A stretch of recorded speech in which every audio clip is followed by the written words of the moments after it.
नमस्कार दोस्तों, राधे राधे, जय माता दी। मेरे फेसबुक पेज पे आप सबका बहुत बहुत स्वागत दोस्तों। और आज हम आप सबके लिए एक माता जी का बहुत प्यारा भजन गीत लेकर आए हूँ, जो कि नए अंदाज में है। गाना बहुत अच्छा है दोस्तों, और गाना सुनिएगा, जैसे लगेगा कमेंट में बताना। देखिए गाना कैसे है। कलकत्ता से अइली काली मैया, आज घर फोन आइल बा। कलकत्ता से अइली काली मैया, आज घर फोन आइल बा। फोन आइल बा हो सखी, फोन आइल बा। कलकत्ता से आई काली मैया, आज घर फोन आइल बा। हुआ से चलली चौकिया में उतरई, हुआ से चलली चौकिया में उतरे हो। हर शीतला मैया से करथी मिलनवा, आज घर फोन आइल बा। शीतला मैया से करथी मिलनवा, आज घर फोन आइल बा। हे कलकत्ता से चलली काली मैया, आज घर फोन आइल बा हो। कलकत्ता से चलली काली मैया, आज घर फोन आइल बा।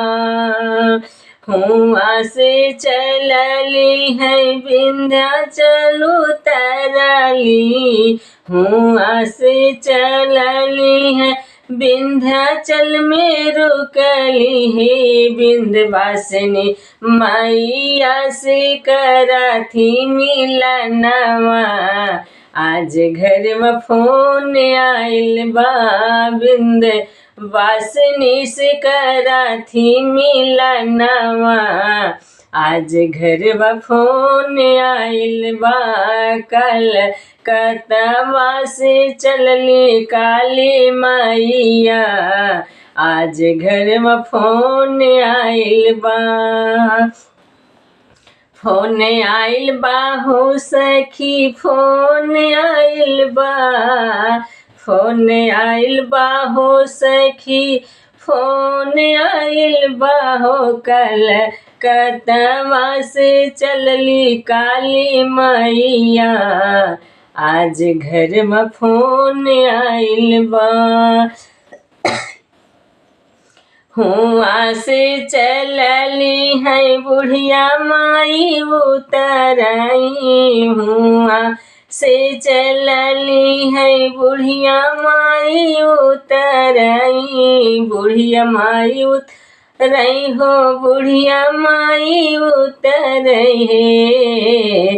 हरे बुढ़िया माई से करथी मिलनवा, आज घर फोन आइल बा हे। सठी मैया जी से करथी मिलनवा, आज घर फोन आइल बा। कलकत्ता से चलली काली मैया, आज घर फोन आइल बा। हुआ से चलली है बराउद में उतरई, हुआ से चलली है बराउद में उतरई है। हरे उहाँ पे करे सब मिलनवा, आज घर फोन आइल बा। रे हुआ पे करे सब मिलनवा, आज घर फोन आइल बा। कलकत्ता से चलली काली मैया, आज घर में फोन आइल बा। हुआ से चलली हमरे दोस्त पूरा उतरई। हुआ से चलई हमरे दोस्त पूरे उतरई रे। सब सोहागिन का देथी आशीर्वादवा। आज घर में फोन आइल बा रे। सब सोहागिन का देथी आशीर्वादवा। आज घर में फोन आइल बा। कलकत्ता से चलली काली मैया। आज घर में फोन आइल